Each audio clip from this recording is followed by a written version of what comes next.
Hey, this is Glenn. Welcome to another episode of Difficult Questions. This one, is work not life?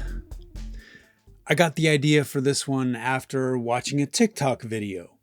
It was this woman who apparently was around a hiring committee, and after they interviewed someone, her boss, as the woman walked away, he said, "Wow, I'd like to be around that tight little body. I'd like to get to know her." And I guess it threw this woman off, or it disturbed her. And it made me think about my experiences in work. And I had to think, well, people don't stop being people, especially as they get more comfortable around other people. I think that since the Industrial Revolution, we have been arguing for more propriety at work, more protections for the worker at work. But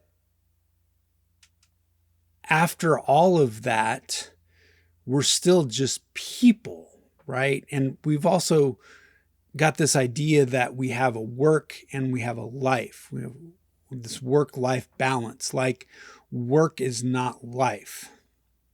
Now, I am completely kind of different because I've almost always worked in entertainment for a specific goal. So my work has always purposely been my life. I never thought about my life in terms of getting married or having kids or all the things that I think other people think about their personal life or their actual life.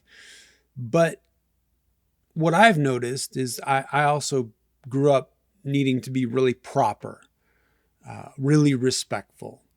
And even in work, people, once they get more comfortable, or if they are comfortable in their space, they feel they own their space, they just continue to be people.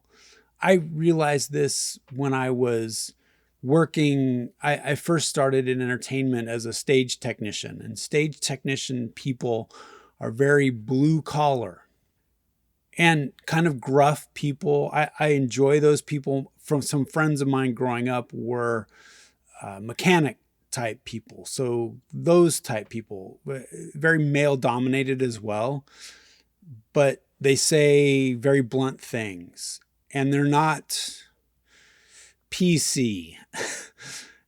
They don't watch what they say. They kind of love the fact that they don't have to watch what they say. And after a couple years in that environment, I realized, oh, I like these people, but they're not my people. But this is work, right? I'm supposed to have work and life, but my work is my life. So I started to try and search for people that were my people. And with other navigating influences, I ended up in academia. And I found that bridge between people that think about stuff, and then especially in theater that are actually practitioners that do stuff, those were kind of my people. And they were educated, meaning that they went to universities and were around people that were, I guess, proper. They kind of had this propriety about them, yet in theater, you're this practitioner, and in entertainment, it's also can be very gruff and working class and also just not kind. And so there was this balance, and I thought, oh, if I'm going to find people, these are my people. But even then, when I first got a job at UC Riverside, so now I'm in the industrial complex, right? I'm in the propriety. These people are supposed to be, I have full protections. These are liberal people. First day of work, my coworker sees me, and I've never met him before. And he says, "Oh, good. I thought they were going to hire someone ugly." And I just thought, whoa, Okay. Because back in the stage technician world, I was getting my butt smacked by men and women. I worked for Harrah's Casino in Reno, Nevada, and we were working around topless dancers, male and female, and human resources in Harrah's, the corporate, didn't want anything to do with us because it's a human resources nightmare. We're supposed to have these rules and follow these rules, but people are human. And especially, you're not supposed to be topless at work, except when you work entertainment and there's a topless review in your casino. Well, then now what? What are the rules? And we had specific rules about connection and contact.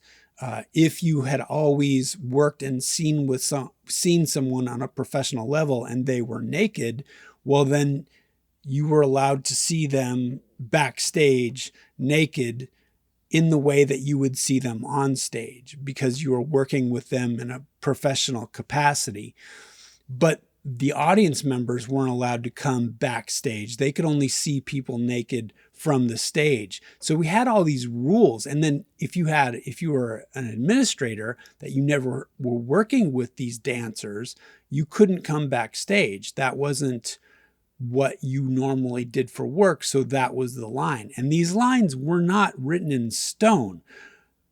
We still had administrators. We had presidents and CEOs of Harrah's wanting to come backstage and ogle the pretty women because they're the boss and they're comfortable in their space and they want to be human, which is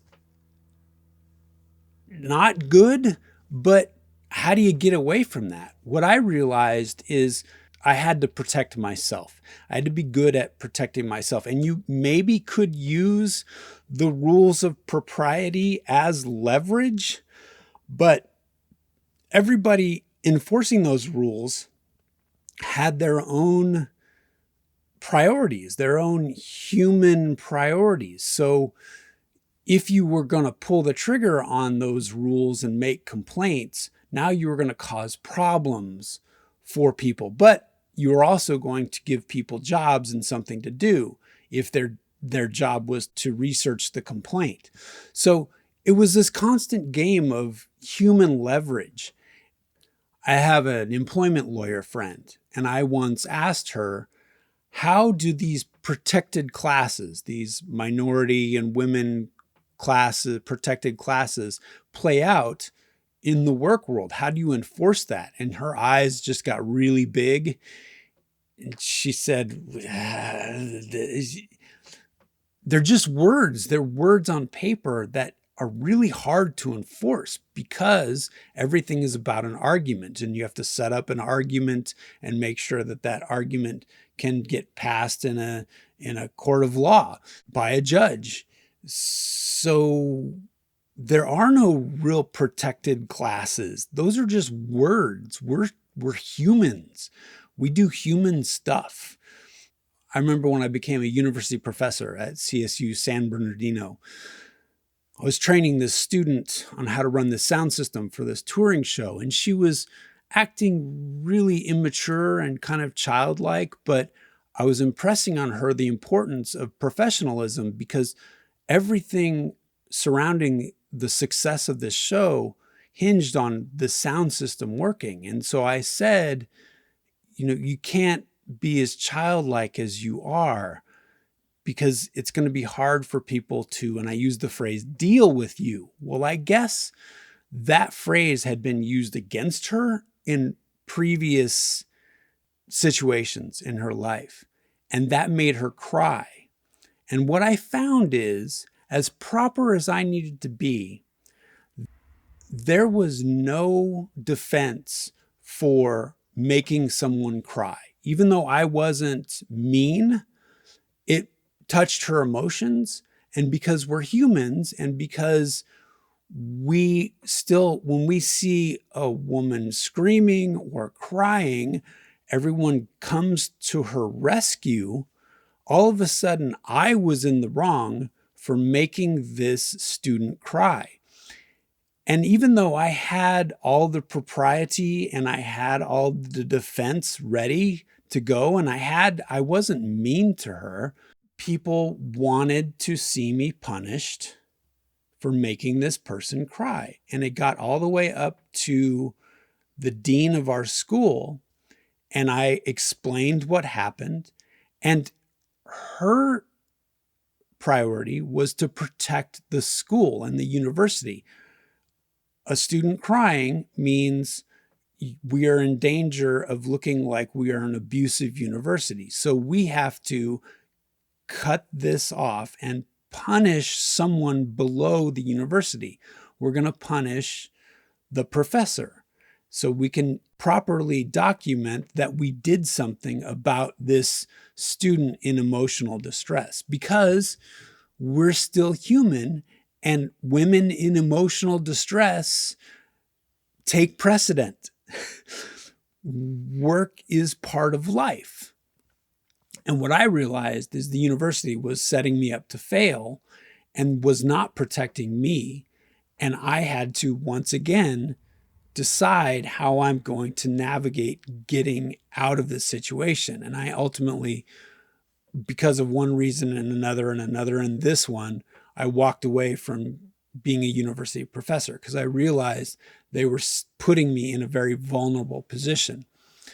Back when I was a stage technician, our company got bought out by another company, and I had to re-interview for the same position. And the person that interviewed me, my boss, once he completed the interview, he smacked me on the butt. And once I found out that he wasn't smacking everyone else on the butt, I came to the conclusion that I had to leave. I had to find a way to escape, to get out of this company, because I probably was going to be sexually molested in the future. And I really had no leverage. I was new to the company. I had no experience with HR. And it was just easier for me to find another job because I didn't want to work with that human. Back at UC Riverside, I had a boss. The chair of our department said, he may be an asshole, but he's our asshole. And I had to work with that guy for 7 years. Once I found out that he couldn't fire me, I started standing up for myself. But he would always try to dominate me. For 7 years, this guy would constantly try to dominate me. And he made my life miserable. And that's when I really realized, what is the meaning of life? My life is the work that I do. So I better be happy at it. I better be happy around the people that I work with. So I have to find that. I don't have an escape to go home to. And even if you do, that's a miserable existence when you go to some job and you have no fun at that job. You're at that job for a lot of your life. How do you do that? When I got hit by a car and was recovering, I took a part-time job at the Burbank Library. And they had an administrator that they did not enjoy. Most of the employees did not enjoy. And they were joyless people at work, just almost automatons. And that is really foreign to me. And I thought, oh, maybe my job is to try and give them as much joy as possible. So for a year, I tried to do that. And they enjoyed me at work. But then with some people that I tried to get along with, platonically, I'm not looking to date, both men and women, I'd say, hey, do you want to meet for coffee? And it was interesting because they had this line where, no, we know Glenn at work. Glenn gives us joy at work. We don't want joy from Glenn at the coffee shop. We don't want that life part. We're still, this is work. He makes our work life a little better, but we don't want him in our life, I guess. I don't know. What do you think? Is work not life? Do you separate the two? Do you turn yourself off? Do you put a mask on at work? How do you live your life? Do you separate that? Do you work to live or live to work or both. I'm just trying to live. I'm just trying to be nice and kind. And I can't stop that. I'm proper. I can try to be proper. Sometimes I fail because I'm human. Sometimes I get in trouble because I get mad because something doesn't work right that I think should work right. But I'm still human and I can't turn that off. I can control it as best I can. I don't know. What do you think? Thanks.